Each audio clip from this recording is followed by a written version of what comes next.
You want to get in on these deals, call now.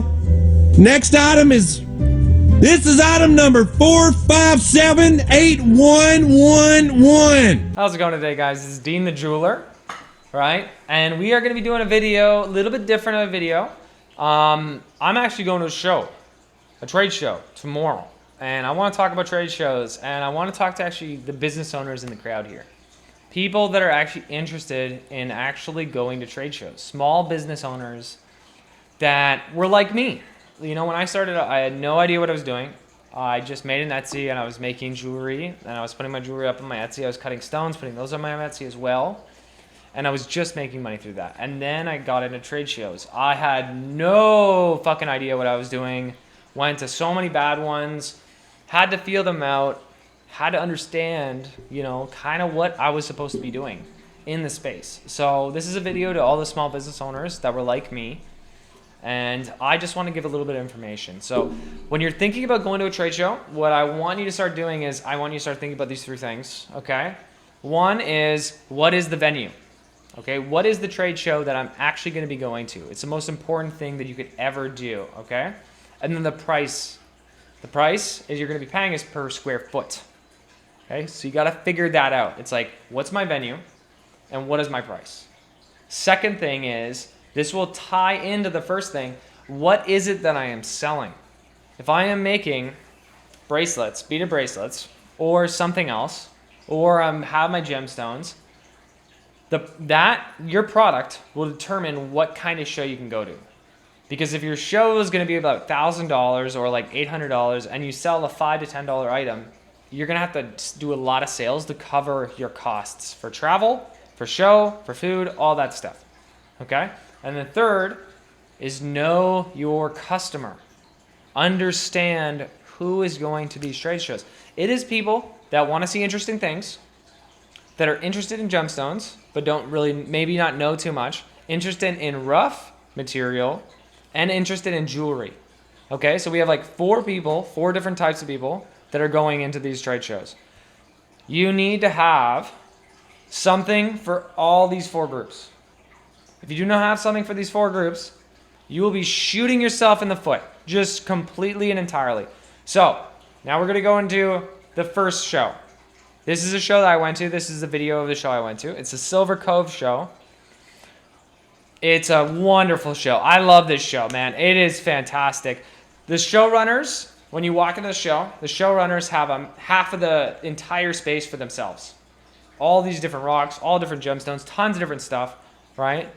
The other half is the vendors, people like me, okay? And their rates are very reasonable. For me, I actually had to pay about $800 for my space. I have a small space. But going into now the second part, into the second aspect of it, my products hit the four ranges of people, okay? I sell, and the four ranges are going to fall into three different groups. Lower priced items from $5 to $25, okay? Like second is basically items that are around the $100 bracket to $150 bracket. Third is items around $700 to $1,000 or more. You need these three things when you want to go to a show. And Silver Cove's great for that because they have a plethora of different types of people that actually go to these shows, that you can hit the four groups of people with your three different target markets. Okay? 3 different target markets here. Right? So now we're going to keep going in the video. Big hefty piece. With hundreds of thousands. I love this guy. I know this guy. We've talked to each other for like hours before. He's fantastic, okay? He is fantastic. I love him. We'll chat about gemstones, jewelry, different ideas that we want to have for the show. I give him tips. He gives me tips. Be friends with all the vendors. If you are going to a show, be friends with all the vendors, okay? Thousands of rocks, gems, crystals, and minerals, it can be tough to find the perfect one. Just raw stones. That's not what I'm looking for. Mary Lance. Okay, so there's going to be a lot of people like this. This fits in one of our groups. She has an idea probably what she wants, but she's having troubles. Everything's so bright. She's looking for something, but she hasn't been able to find it yet. Okay? So, we're going to bring it back to the initial conversation. You are a small business owner. You want to start doing shows. You know now you have to hit 3 different things. You need to think about your venue, your products, and your customers. Okay? So, now you have to think as a business owner. This is the hardest thing you have to think about. Why do people want to buy my product? You can look in the video right here. There's a bunch of knickknacks, okay? Those are okay. That's your 5 to 25. Why do people want to buy my knickknacks over the guy over there, his knickknacks? You need to think about that for every tier. You have 3 tiers. Think about that for every tier, right? And that's really hard as a business owner. You need to actually question yourself. Why are my items even worth buying in the first place? When you go to a show like these shows, it needs to be interesting. You need to have something that calls out to people. And then simultaneously, you need to call out to people. Don't expect people just to walk up to your table and buy things. I would say about 50% of my sales at every show is me calling out to people saying, hey, my name's Dean, the jeweler. Why don't you come over here, take a look at the stuff I make myself? You need to grab people in. You need to have a story. So your products need to be interesting, and then you need a story to make people feel emotionally connected to your product. And you know what's so great? Tell the truth.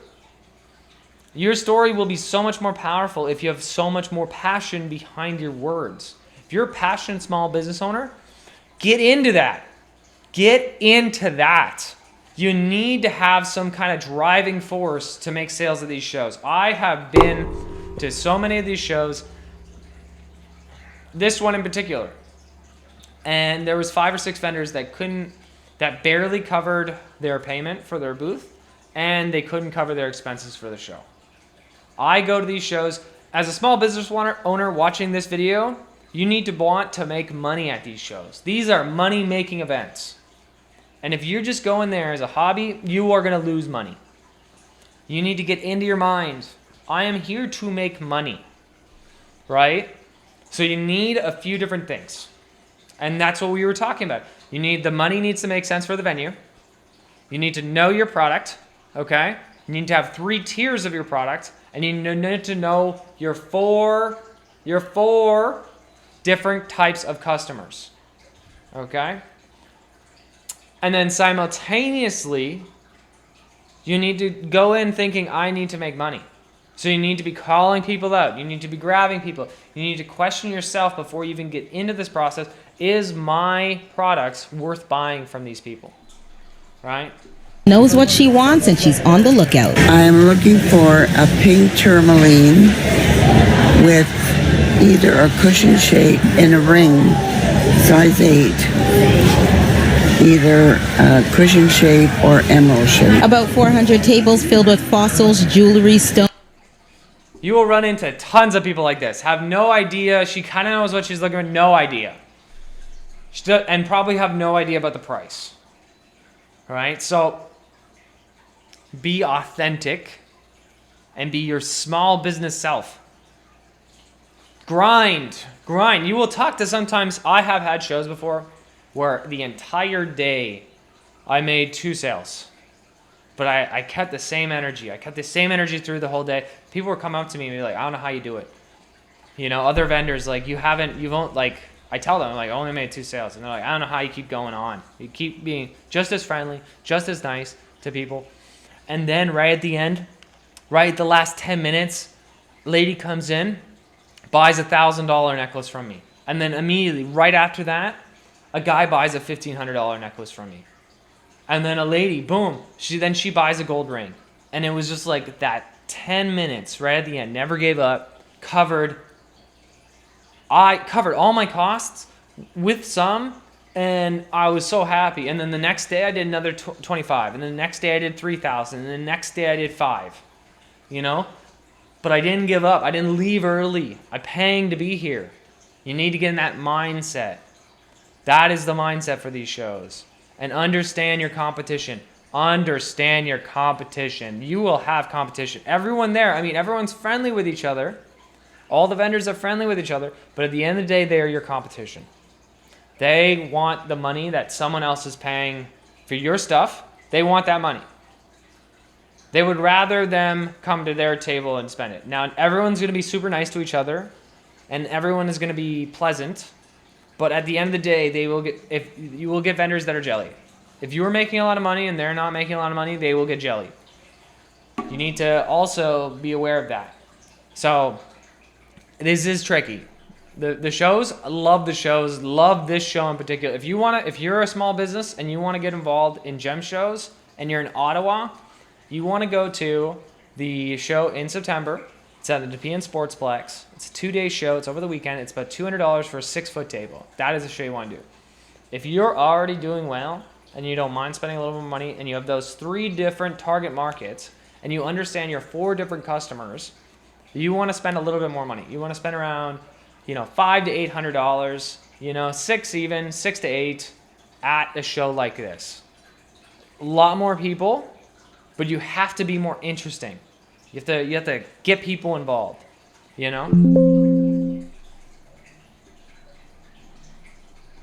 And one-of-a-kind show-stopping pieces from across Canada and the world at the Ottawa Rock and Gem Show. Canadian Mine Pieces and international... My boy, I bought one of these bowls. They're fantastic. I put it on my wife's back, and I do this, and the vibrations goes through her whole body, and she gets tingles over her entire body. She loves them. She loves when I do this for her. I love this guy. We've talked many times. Finds from 32 vendors. I usually work with the miners, so I buy right from the miner. I cut those into gemstones, and then I place it into the jewelry that I make myself. Some of my jewelry here, I use beautiful emeralds, amylite, Canadian gemstones, Australian opal. Eleanor Peloso, a huge rock collector. My boy, that's me. So I do these shows. I love these shows. I've talked to a lot of jewelers, and they're like, I wouldn't do a show. I mean, I have my jewelry store. I'm too busy. You have to. I love the shows. You find deals. You find so many good things. I have bought so many emeralds, so many opals. I've cut so many things into stones from these shows at such good pricing you can't find anywhere else. The best prices on opal I've gotten from shows like this. The best price on emeralds I've gotten shows from like this. Tourmalines from shows like this. There's so much value at these shows at such a fair price. And when you're a vendor there, people are coming up to you. I've gotten, just this year alone, over 15 custom gold ring jobs from shows. The value proposition needs to be immense. It needs to be immense. You need to give the people at this show an exceedingly high value proposition, and you will be successful. And I'm talking to you guys now as a small business owner. I want you to succeed. I want to succeed. So know what you have to do. Know your venue, know your product, and know your customer, and critically think about, is my product actually worth buying?